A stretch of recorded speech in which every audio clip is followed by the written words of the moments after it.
Hello दोस्तों, मैं भारती राजपूत आपका स्वागत करती हूँ मेरे यूट्यूब चैनल राजपूत स्टडी पर। और आज हम लेकर आए हैं आपको एमपी टेट वर्ग 3 के लिए मैथ का प्रैक्टिस सेट। ठीक है, चलिए सॉल्व करना है हमें से। फर्स्ट क्वेश्चन है हमारा करनी 7 धन करनी 6, दूसरे कोष्टक में करनी 7 ऋण करनी 6 धन 200। तो भाई आपको ज़रा इसको देखिए अच्छे से, कुछ याद आ रहा हो तो बताइए। एक कोष्टक में करनी 7 धन करनी 6, एक कोष्टक में करनी 7 ऋण करनी 6। तो जब भी ऐसा हमें कुछ दिखता है तो हमें एक ही बात याद आती है, एक कोष्टक में a प्लस बी है ना, और एक कोष्टक में a माइनस बी, इसी के फॉर्म का है ना। ठीक है, इसका क्या होता है भाई, फॉर्मूला बताइए ज़रा, क्या होती है सर्वसमीकरण? ए स्क्वायर माइनस बी स्क्वायर। सही कहा ना, ऐसा ही है। ठीक है, तो ए स्क्वायर माइनस बी स्क्वायर, तो इसको हम यहाँ पे लगा देंगे। ठीक है, तो लगाइए ए स्क्वायर माइनस बी स्क्वायर। तो बताइए पहले तो ए का मान क्या होगा, करनी 7, बी का मान क्या होगा, करनी 6। चलिए भाई, हमने लगाना है ए स्क्वायर माइनस बी स्क्वायर, मतलब करनी 7 का वर्ग माइनस करनी 6 का वर्ग। ठीक है, तो जब भी आपसे किसी संख्या में करनी लगी और उसका वर्ग निकालना हो तो आप उसकी करनी हटा दो। ठीक है, जैसे कि करनी a का वर्ग तो आएगा a, करनी b का वर्ग तो आएगा b, इस तरह से। ठीक है, तो आप बताइए यहाँ करनी 7 का वर्ग क्या होगा, 7 ऋण, और करनी 6 का वर्ग क्या होगा, 6। अब बताइए 7 ऋण 6 बराबर 1। इतना तो हमारा सॉल्व हो गया, ये हो गया ना, हम अभी हमने इतना ही सॉल्व किया है। ठीक है, अब इसका मान 1 आया, इतना मान क्या आया, 1। अब 1 आया, अब ये बताइए इसके आगे क्या लिखा था, ये तो रह गया ना अभी 200, तो कितना हो जाएगा 201, और यही हमारा आंसर हो जाएगा। देख लीजिए कहाँ पर है ए। ठीक है, तो ए हमारा आंसर हो जाएगा 201। चलिए आगे बढ़ते हैं। यदि प्रथम n प्राकृत संख्याओं का माध्य 15 है तो n का मान बताइए। चलिए भाई, पहले तो हमें माध्य पता होना चाहिए कि प्राकृत संख्याओं का माध्य का जो फॉर्मूला होता है वो क्या होता है। तो जो मैं आपको फॉर्मूला बता देती हूँ, n+1/2 ये होता है माध्य का फॉर्मूला। अब भाई ये तो फॉर्मूला हो गया, लेकिन अपन को माध्य पहले से ही दिया हुआ है, तो हम बराबर में क्या रख देंगे, 15। ठीक है, तो ये गुणा कर दीजिए, इसको 1 मान लीजिए, इसका यहाँ और इसका यहाँ कर दीजिए, क्या हो जाएगा, तो हो जाएगा n+1 = 15 दूनी 30। ठीक है, ये आ जाएगा अपना। हाँ, अब ये एक को साइड ले जाइए तो n बराबर क्या हो जाएगा, 30 ऋण 1, तो मतलब क्या हो जाएगा, n बराबर आपका 29 हो जाएगा ना। ठीक है, तो n की वैल्यू क्या आ जाएगी आपकी, 29 हो जाएगी, तो हमारा आंसर क्या हो जाएगा यहाँ पे, डी 29। ठीक है, चलिए आगे बढ़ते हैं। अगला क्वेश्चन है, a तथा b की आयु 6:5 के अनुपात में है और उनकी आयु का योग 44 है। तो भाई उनने कहा a और b की आयु 6:5 के अनुपात में है, तो आप a की मान लीजिए 6x और b की मान लीजिए 5x, और इनका योग क्या है, 44 है। ठीक है, तो 6x + 5x बराबर कितने हो जाएंगे बताइए, 11x बराबर योग क्या है, 44। ऐसे ही करेंगे ना। ठीक है, तो ये हो गया आपका, x का मान निकाल लीजिए, 11 चौके 44, तो x की वैल्यू क्या आ जाएगी आपकी, 4 आ जाएगी। अब हम क्या निकाल लेंगे, उनका x की वैल्यू रख के उनकी आयु निकाल लेंगे। ठीक है, अभी जो वर्तमान उनकी आयु है, तो रख दीजिए 6x है तो क्या हो जाएगी, 6 चौके 24, और 5x जिसकी है तो क्या हो जाएगी, 5 चौके 20, तो 24 और 20 उनकी आ गई आयु। लेकिन उनने कहा है 8 वर्ष बाद, क्या कहा है, 8 वर्ष बाद। तो इसमें 8 जोड़ दीजिए आप और इसमें 8 जोड़ दीजिए। इसमें जोड़िए तो हो जाएगा 32 और इसमें जोड़िए तो हो जाएगा 28। अब लेकिन उन्होंने क्या कहा है, 8 वर्ष बाद उनकी आयु का अनुपात। अनुपात मतलब 1/1 रख दीजिए, मतलब 32/28 काट दीजिए, 4 से काट दीजिए, 4 8 32, 4 7 28, मतलब 8/7 मतलब 8:7 और यही आपका आंसर हो जाएगा। ये कहाँ है हमारा, डी में है। ठीक है, तो इस तरह से हमारा ये आंसर हो गया। चलिए आगे बढ़ते हैं। नेक्स्ट है, बहुत ही आसान है और ऐसे क्वेश्चन तो आने ही वाले हैं। 10 मीटर प्रति सेकंड को 18 किलोमीटर प्रति घंटे में बदलें। तो जब भी आपको मीटर प्रति सेकंड से किलोमीटर प्रति घंटे में चेंज करना है तो आप 18/5 से गुणा कर देंगे बस, और हमें कुछ भी नहीं करना है। ठीक है, तो संख्या क्या दी है, 10 चेंज करना है मीटर प्रति सेकंड से किलोमीटर प्रति घंटे में, 18/5 से गुणा करना है बस। 5 एकम 5, 5 दूनी 10 और ये हो जाएगा आपका 18 दूनी 36। ये हमारा काय में चेंज हो गया, किलोमीटर प्रति घंटा। तो ये हो जाएगा हमारा आंसर। चलिए आगे बढ़ते हैं। निम्न में से कौन सी संख्या पूर्ण वर्ग संख्या नहीं है। तो भाई देख लीजिए आप ऑप्शन, 4 ऑप्शन है आपके पास।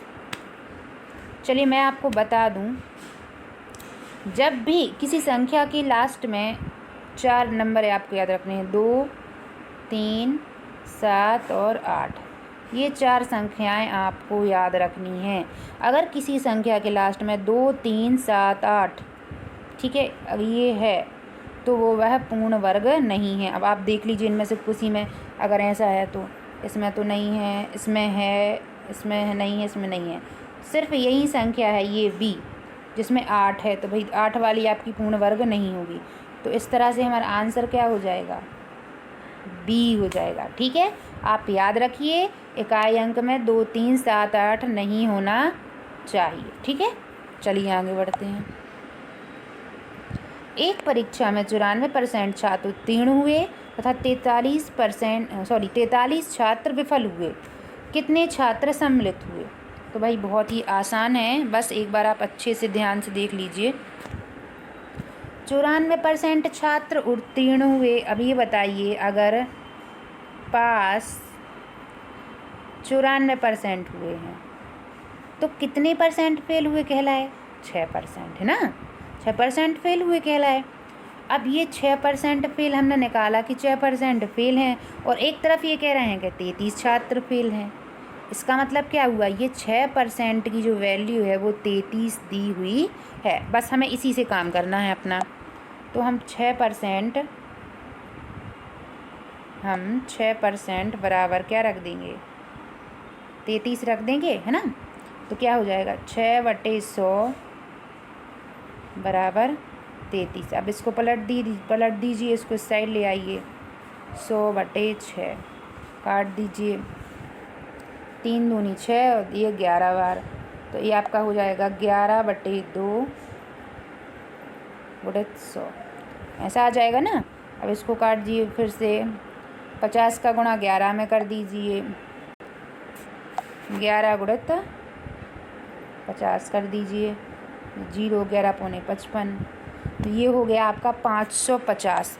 मतलब क्या पूछा था, टोटल छात्र पूछे थे और आपके टोटल छात्र आ गए डी 550। ठीक है, इस तरह से हम इसको करेंगे। चलिए आपको समझ में आ गया होगा। ठीक है, चलिए आगे बढ़ते हैं। एक चतुर्भुज के 3 कोण समान है, चौथा कोण 75 है, 75 अंश तो समान कोणों की माप ज्ञात कीजिए। चलिए भाई, सबसे पहले तो हमें इसमें ये पता होना चाहिए कि चतुर्भुज के चारों कोणों का मान क्या होता है, 360 डिग्री होता है। ठीक है, तो चारों कोणों का योग होगा वो हम मान लेंगे, क्या मान लेंगे, मान नहीं लेंगे सॉरी, होता ही है 360 डिग्री। अब उनने कहा है कि चौथा कोण है वो 75 अंश है। तो यहाँ पे 3 जो कोण हैं आपके, 3 कोणों का जो योग है ना, तो 3 कोणों का योग है वो निकल आएगा, क्योंकि हम एक घटा देंगे जो हमें पता है, इसमें से घटा दीजिए। 360 में से हम 75 घटा देंगे तो जो हमारा वो तीनों कोणों का योग है वो आ जाएगा आपका 75 घटाने से 250। ठीक है। अब चूँकि ये 3 कोणों का योग आया है आपका और हमें क्या निकालना है, समान कोणों की माप ज्ञात करनी है। तो ये 3 का है तो 3 से भाग दे दीजिए। 3 नाम 27 और 1 3 5 15 95 डिग्री। तो ये हमारा प्रत्येक जो समान कोण है समान कोणों की ये माप निकल आई। 3 कोण 95 95 95 डिग्री के हैं और एक आपका 75 तो दिया ही हुआ है। ठीक है। तो इस तरह से हमारा आंसर क्या हो जाएगा, D 95। ठीक है। चलिए आगे बढ़ते हैं। A अनुपात B 3:4, B अनुपात C बराबर 6:7। तो ABC का हमें अनुपात निकालना है। तो भाई इसको निकालने के लिए आपको एक तरीका सीखना होगा, सीढ़ी बनाने का तरीका। जब भी आपको ऐसा दिया हो कि A अनुपात B इतना, B अनुपात C इतना और आपसे ABC का अनुपात पूछ लिया जाए तो आपको क्या करना है, A अनुपात दिया है आपको 3/4 और B/C क्या दिया है आपको 6/7। अनुपात का मतलब बटे में कर सकते हैं। ठीक है। अब यहाँ देख लीजिए A के बाद B आ रहा है और फिर देखो इसकी इसकी जो लाइन है बिल्कुल करेक्ट है। A के बाद B आया यहाँ पे और B के बाद C आया। ठीक है। तो ये सही है। तो हम इसका सीढ़ी अब बना सकते हैं। देखिए कैसे बनाना है आपको सीढ़ी। पहले तो लिख लीजिए A अनुपात B अनुपात C। ठीक है। A अनुपात क्या दिया था 3 और 4 और B अनुपात C क्या दिया था 6 और 7। तो अपन को ऐसे लिखना है। ठीक है। इस तरह से आप लिख लीजिए और इसका गुणा इसमें कीजिए 6 × 18, इसका गुणा इसमें कीजिए 6 चौके 24 और इसका गुणा इसमें कीजिए 7 चौके 28। ठीक है। तो 18 24 28 अगर ये किसी से कट रहे हैं तो हम काट लेंगे। ठीक है। काट लीजिए। कैसे कट रहे हैं आपके ये आपके कट रहे हैं। तो ये हमारा अनुपात हो गया। अब हम इसको 2 से काट देंगे। काट दीजिए। 2 इनाम 18, 2 एकम 2, 2 दूनी 4, 2 एकम 2, 2 चौके 8। अब तो ये किसी से नहीं कट रहा है तो यही हमारा अनुपात हो जाएगा। देख लीजिए कहाँ है आंसर, 9 12 14। ये है हमारा A में। तो यही हमारा क्या हो जाएगा, आंसर हो जाएगा। चलिए आगे बढ़ते हैं।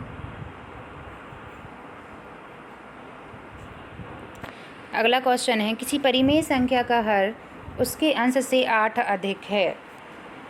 तो भाई देखो सबसे पहले उन्होंने बोला है किसी परिमेय संख्या का हर अंश से 8 अधिक है। अब आप मान लीजिए अंश x है। क्या है अंश x। उनने कहा अंश से हर 8 अधिक, तो हर क्या हो जाएगा आपका x धन 8 हो जाएगा ना। ठीक है।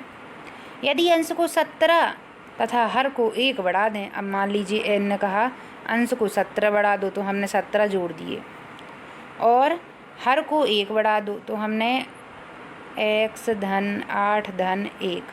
तो क्या हो जाएगा x धन 17 बटे x धन 9 हो जाएगा ना। ठीक है। ऐसा बढ़ाने पर क्या होता है, संख्या का मान 3/2 हो जाता है। तो भाई जब भी ऐसा लिखा रहे तो आपको क्या करना है, जो भी आपने बाद में निकाला उसके बराबर में वो वैल्यू रख दीजिए। तो हमारा क्या आया था x धन 17 बटे x धन 9। ये काय के बराबर है 3/2 के बराबर है। बस त्रिया गुणा कर दीजिए। 2x धन 17 दूनी 34 बराबर 3x धन 9 तिया 27। अब इसको आप सॉल्व कर दीजिए। 2x को इस साइड ले आइए तो x बचेगा और 27 को उस साइड ले जाइए तो क्या बचेगा, 34 में से 27 घटा दीजिए तो ये बचेंगे आपके चारों, ये बचेंगे। तो ये आपका x बराबर क्या बचेगा 7। ठीक है। x की वैल्यू 7 आ गई। अब उनने कहा है परिमेय संख्या ज्ञात कीजिए। तो अगर आपने ध्यान से देखा हो तो हमारी परिमेय संख्या मानी थी जो हमने x धन x बटे 8 यही मानी थी। अब इसमें आप मान रख दीजिए तो हो जाएगा 7 बटे 7 धन 8 मतलब 7 बटे 7 और 8 7 15। यही हमारा आंसर हो गया। अब देख लीजिए 7 बटे 15 कहाँ दिया है, C में दिया है। ठीक है। तो यही हमारा आंसर हो जाएगा। चलिए आगे बढ़ते हैं। किसी त्रिभुज के अंतः कोणों का अनुपात 1:2:3 है, सबसे बड़े कोण का रेडियन में मान होगा। तो भाई अंतः कोणों का अनुपात दिया हुआ है, तो त्रिभुज के तीनों अंतः कोणों का योग क्या होता है? 180 होता है। अब चूंकि हमें रेडियन में निकालना है तो हम उसको पाई के बराबर रखेंगे, ठीक है। रेडियन में का मान काय के बराबर होता है? पाई के बराबर। तो आप पहले तो ये तीनों जो अनुपात हैं 1:2:3, x मान लीजिए इनको, 1x 2x और 3x, तीनों को जोड़ेंगे 3 2 5 और 1 6, तो ये आपके 6x हो जाएंगे। 6x किसके बराबर है? पाई के बराबर है, ठीक है। तो x की वैल्यू आ जाएगी आपकी पाई/6। अब उन्होंने कहा है सबसे बड़े कोण का रेडियन में मान निकालो। तो भाई देखो, सबसे बड़ा कोण वही होगा जिसका सबसे ज़्यादा अनुपात होगा। तो यहाँ सबसे बड़ा अनुपात क्या है? 3, तो बस 3 में आप गुणा कर देंगे। सबसे बड़ा कोण निकालना है तो 3 गुणा वैल्यू क्या आई थी x की? पाई/6, काट दीजिए, 3 एकम 3, 3 दूनी 6, क्या आ गया आपका? पाई/2, ठीक है। तो यही हमारा आंसर हो जाएगा ए। चलिए आगे बढ़ते हैं। भुजाओं वाले बहुभुज के अंतः कोण, सॉरी ये शायद मिस्टेक हो गया है, ठीक है। चलिए आज हमने ये जो सारे क्वेश्चन है सॉल्व किए। अगर आपको मेरा वीडियो पसंद आया है तो प्लीज़ वीडियो को लाइक करें, सब्सक्राइब करें चैनल को, और सभी के साथ वीडियो को शेयर ज़रूर करें। Thank you.